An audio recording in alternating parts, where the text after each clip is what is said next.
రాజేంద్ర ప్రసాద్ గారి మీ కాంబినేషన్ చాలా hit combination ఆ రోజుల్లో.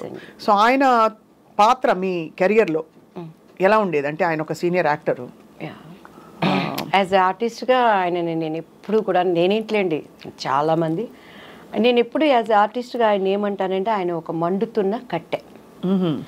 మండుతున్న కట్టెలోకి మనం సంక్రాంతి భోగి పండుగలప్పుడు చూస్తాం, పచ్చి కట్టెలు తీసుకొచ్చి అందులో వేస్తే అవి కూడా మండుతాయి. అవును, యాక్టింగ్ రాని వాడిని కూడా ఆయన పక్కన నిలబెడితే యాక్టింగ్ వస్తుంది. అంతేనా? అండ్ ఇంకొకటి ఆయనలో గ్రేట్నెస్ ఏంటంటే ప్రతి దాంట్లో హీ విల్ ఇన్వాల్వ్డ్. అవతల తిట్టుకున్నా పర్వాలేదు, అవతల నసుకున్నా పర్వాలేదు, డైరెక్టర్ ఏమనుకున్నా పర్వాలేదు, కో ఆర్టిస్టులు ఏమనుకున్నా పర్వాలేదు, కానీ అన్నీ తానైపోతాడు. ఈ సెట్ కానీ నా క్యారెక్టర్ చేయించడం కానీ, అంటే తను ఏంటంటే అంతా బాగుంటేనే కదా సినిమా సక్సెస్ అనే స్వభావం ఉన్న వ్యక్తి. అండ్ మంచి మన భారతదేశం కానీ మన ఇండియా కానీ ఎక్కడున్నా కూడా నవ్వుల రాజేంద్రుడు అంటే ఆయన కడుపులో లైఫ్లో ఎంత దుఃఖం ఉన్నా కూడా అండ్ ఆయన యాజ్ ఆర్టిస్ట్గా నేను చాలా అప్రిషియేట్ చేస్తాను. మొన్న పాపం వాళ్ళ ఇంట్లో విషాదం. ఎస్ అండి, ఎస్. చాలా అసలు నేనైతే ఆ స్థితిలో కూడాను అందరూ ఏడుస్తున్నారు, శోకాలు పెడుతున్నారు, కానీ ఒక్కగాను ఒక్క కూతురు ఆయన గుండెల్లో ఎంత భారం ఉంటుంది. మహానటిలో చేసింది ఆ పాప. ఇంకొకటి ఏంటంటే లక్కీ, మా బాబు పేరు కిరణ్ కాంత్. సో పెళ్లి పుస్తకంలో నేను ఆయన్ని కేకే అంటాను. సో కేకే అలానే నన్ను అమ్ముకుట్టి ఆ మూవీలో, మా పాపని తెలియకుండా మేము అమ్ముకుట్టి అమ్ముకుట్టి అని పిలుస్తాము. అండ్ ఇప్పుడు మహానటిలో ఆ పాప చేసింది కదా చిన్న సావిత్రి, నాకు కూతురుగా చేసింది. అవును, అది తనకి ఫస్ట్ మూవీ. అది ఎన్ని కలిసి వచ్చే చూడండి ఎలా, అంటే ఒక థ్రెడ్ ఉన్నట్టుంది ఆల్మోస్ట్. పెళ్లి పుస్తకం అవకాశం మీకు దివ్యవాణి గారు ఎలా వచ్చింది మీకు? అది ఇట్స్ అఫ్ కోర్స్ నాకు చాలా ఇష్టమైన సినిమా, బికాస్ మా సొంత ఫ్యామిలీ మెంబర్స్ తీసిన వెంకటరమణ గారు. ఇప్పటికీ స్వప్న గారు చాలామంది నాతో, నా ముందు ఆర్టిస్టులు, నా తర్వాత ఆర్టిస్టులు, నాతో ఆర్టిస్టులు మీరేం సినిమాలు చేశారంటే పేర్లు చెప్పుకోవాలి, తడుముకోవాలి. ఆ హీరోలతో ఎంతో స్ట్రగుల్ అయ్యి ఏమేమో పణంగా పెట్టి వాళ్ళు పెద్ద పెద్ద హీరోలతో చేశారు. కానీ దేవుడి దయ, బాపు రమణ గారు దివ్యవాణి అంటే పెళ్లి పుస్తకం, పెళ్లి పుస్తకం అంటే దివ్యవాణి, ఆ తర్వాతే రాజేంద్ర ప్రసాద్ గారు అంటారు. అవునవును, ఎందుకంటే నేను కొత్త అలా చేయటానికి. అండ్ అది అసలు నేనైతే సినిమా ఇండస్ట్రీలో అలసిపోయి నేను సినిమా ఇండస్ట్రీకి సెట్గానేమో నిజంగా వెళ్ళిపోయి పెళ్లి చేసేసుకొని ఏ అంటలు తోక్కుంటానో ఏదో ఒకటి చేసుకుంటా ఉండొచ్చు. మా బావ ఉండేవాడు, మా అత్తయ్య గారు అబ్బాయి, మా అత్తయ్య గారు అబ్బాయి నేను పెళ్లి చేసేసుకుంటాను, నన్ను పంపించేయండి అన్న టైంలో బాపు గారి దగ్గర నుంచి కాల్ వచ్చింది. ఇట్లా బాపు గారు చూస్తారంటే ఈయన కూడా అంతే, అందరూ డైరెక్టర్ లాగానే ఉంటారు, వేవేవో మాట్లాడతారు, నేను అలా ఉండను అంటాను. ఇంటికి వచ్చినాక మా అమ్మ ఇండైరెక్ట్గా తిడుతుంది, డైరెక్ట్గా తిడితే మళ్ళీ నన్ను భరించలేరు ఎవరు, ఇండైరెక్ట్గా తిడుతుంది. నేను ఇంకా ఏడ్చుకుంటా చీదుకుంటా ఉంటాను, నన్ను పంపించండి నేను మళ్ళీ చదువుకుంటాను అంటాను. ఇది కూడా అంతేలే అని చెప్పని తలకు బాగా నూనె పెట్టుకున్నాను. అప్పుడు చీర కట్టాలంటే మమ్మీనే కట్టేవాళ్ళు, నాకు అంత కట్టుకోవటం రాదనమాట. సో బాపు గారి దగ్గరికి వెళ్ళినప్పుడు తలకి లక్ ఏంటంటే ఆ రోజు తలస్నానం చేయలేదు, తలకు నూనె పెట్టుకున్నాను. ఆ హోమ్లీ కావాలనేది నాకు తెలీదు. మీకు ఇక మీరు మన రమణ గారి ఫ్యామిలీ అంటే మీకు తెలుసు కదా, బాపు గారి రూమ్ పైన పెద్ద రూమ్, అన్ని పుస్తకాలు, చిన్న ఆయనగా ఆయన కూర్చొని బొమ్మలు గీసుకుంటున్నారు. మన రమణ గారు ఉన్నారు కదా, రమణ గారు తీసుకెళ్లారు. ఈ అమ్మాయి కొత్త అమ్మాయి అండి దివ్యవాణి గారు అనగానే చూశారు బాపు గారు, నమస్కారం అండి అని కూర్చున్నాను నేను. ఇది జుట్టు మీ సొంత జుట్టండి అని అన్నారు. అవును సార్ అన్నాను. ఇట్లానే ఉండాలి మూవీలో అన్నారు. సరేనండి అని, ఎందుకంటే నేను ఓకే అవననేది నాకు లోపల ఒక అభిప్రాయం. బట్ నాకు అప్పుడు బాపు గారి విలువ నాకు నిజంగా తెలియదండి. బాపు గారు ఎంత గొప్ప మనిషి, ఎందుకంటే నేను సినిమాలు చూసేదాన్ని కాదు.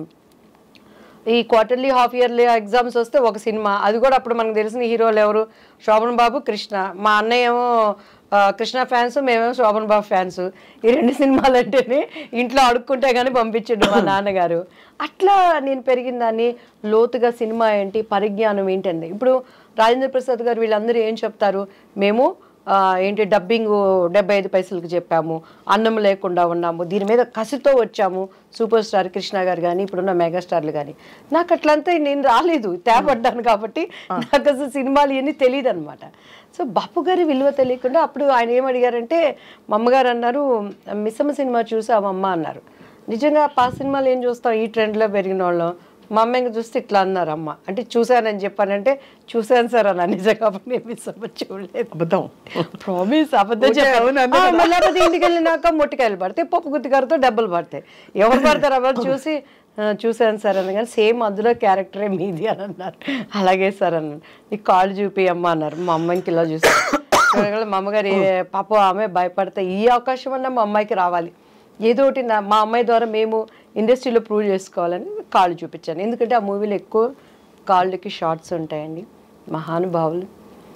నా స్టోరీ నాకు మిస్సమ్మ సినిమా మళ్ళీ చూడమ్మా అని అన్నారు. అలాగే సార్ అని చెప్పాను. ఇంటికి వెళ్ళిపోయాను. టక్ టక్ టక్ టక్ అగ్రిమెంటు, డేట్స్ ఫిక్స్ అయిపోయినాయి. 45 days కంటిన్యూస్గా షూటింగ్. అమ్మ అన్ని మాట్లాడేశారు, డబ్బులు ఏమిటి అసలు, రమణ గారు ఉన్నారు, మన మేనేజర్ రమణ గారు, ఇప్పటికే ఆయనే ఉన్నారు. శ్రీరమణ గారు అంతా మమ్మీ మాట్లాడుకున్నారు. శ్రీరమణ గారు అంటే పెద్దవారు? నో ఇప్పుడు ముళ్ళపూడి వెంకటరమణ గారు, బాపు గారు. శ్రీరమణ గారు ఈజ్ ద ఇంకా పర్మనెంట్ కుటుంబ సభ్యులు. అవును, ఆయన అదే శ్రీరమణ గారు అంటే ఆయనే కదా. శ్రీరమణ గారు అంతా మాకు మమ్మీతో మాట్లాడారండి. నెక్స్ట్ డే ఆంధ్రజ్యోతి, ఈనాడు బాపు బొమ్మ దివ్యవాణి అని వచ్చింది. ఫస్ట్ ఫోన్ మా ఇంటికి వచ్చింది. అప్పుడే మారిందా మీ పేరు? దివ్యవాణి అప్పుడు మారలేదు కదా, అంతకు ముందే మారిపోయింది. అంటే నాకు ఫస్ట్ నేను చేసినప్పుడు డాన్స్ రాజా డాన్స్ అని చేశాను. అనుకోకుండా మొన్న వినోద్ రాజా అని బెంగళూరు ఒక ప్రైవేట్ మీటింగ్కి వెళ్ళినప్పుడు కలిశానండి. దాంట్లో అప్పట్లో చిరంజీవి గారు సిడీ తెప్పించుకొని చూసారు అబ్బాయి డాన్స్కి. లీలావతి గారి కొడుకు కన్నడ రాజ్ కుమార్ గారు. సో ఆ టైంలో నాకు దివ్య అని పేరు పెట్టింది ద్వారకేష్ గారు. ఆయన భవ్య అని ఒక అమ్మాయిని పరిచయం చేశారు. సో దివ్య అని ఆయన పెట్టారు. మమ్మీకి వాణి అంటే ఇష్టం, దివ్యవాణి అలా అయిపోయింది. సో బాపు గారు ఇక దివ్యవాణి గారు ఫస్ట్ మా ఇంటికి వచ్చిన కాలు దాసనారాయణరావు గారు. మీరు ఒక మాట అన్నారు, అంతకు ముందు మీరు చాలా విసిగిపోయారు, బాపు గారు అవకాశం కూడా అలాగే అవుతుందిలే అనుకున్నారు. చాలా అయ్యాయి ఆడిషన్స్, అంటే ఏమయ్యేది ఆడిషన్లో? మీరు సెట్ అయ్యేవారు కదా వాళ్ళ క్యారెక్టర్కి, లేకపోతే అంటే దానికి ముందు దాసనారాయణరావు గారిది అభిసారిక అని ఒక మూవీ వచ్చిందండి. అప్పుడు మేము పద్మాంటి దగ్గరికి వెళ్ళి, మమ్మీ తెనాలి మాకు తెలిసిన ఒక మమ్మీ వాళ్ళ క్లాస్మేట్ పద్మాంటికి మంచి క్లోజ్, మంచి వాళ్ళండి తెనాలి పిల్లలు, చాలా వాళ్ళు కష్టపడుతున్నారు ఇండస్ట్రీలో అని అంటే పద్మాంటి రిఫర్ చేసి దాసరి అంకుల్ దగ్గరికి వెళ్ళాను. సవేరా హోటల్లో అప్పుడు వీళ్ళకి పాముగురు వీటిల్లో జరుగుతూ ఉండే స్టోరీ డిస్కషన్స్ అవన్నీ. ఏమి చేస్తారు, మాట్లాడేవాళ్ళు. కింద నుంచి పెద్ద చూసారు, ఒడ్డు పొడుగు బాగుంది అమ్మాయి అనేవాళ్ళు, స్టోరీ మంచి క్యారెక్టర్ అండి అనేవాళ్ళు. కొంచెం మీరు బయట కూర్చోండి అమ్మాయితో మాట్లాడతాం అనేవాళ్ళు. మా అమ్మాయికి ఇటు చూసేదాన్ని నేను, ఇంకంతే. ఇంక మా అమ్మగారు బయటకు వెళ్తాను అని అంటే వెళ్ళనిచ్చేదాన్ని కాదు. సో ఆ లోపల వాళ్ళ భావన ఏంటనే అర్థమయ్యే అర్థం కాని వయసు నాది అప్పుడు. సో అలా ఇక మా అమ్మగారు నన్ను వదిలిపెట్టేవాళ్ళు కాదు. మొన్న కూడా చౌదరి గారు అని చెప్పని ఒక ఆయన ప్రొడ్యూసర్ కలిసారండి. అప్పుడు అర్జున్ సర్జాతో ఒక మూవీ చేయాల్సింది, శారదాంటి మెయిన్ క్యారెక్టర్. అందులో అంతా డేట్స్ వరకు వచ్చింది, అంతా ఓకే అన్నారు, క్యారెక్టర్ మిస్ అయిపోయింది. కాదు అంటే అంత ఓపెన్గా మిస్బిహేవ్ చేసేవారా?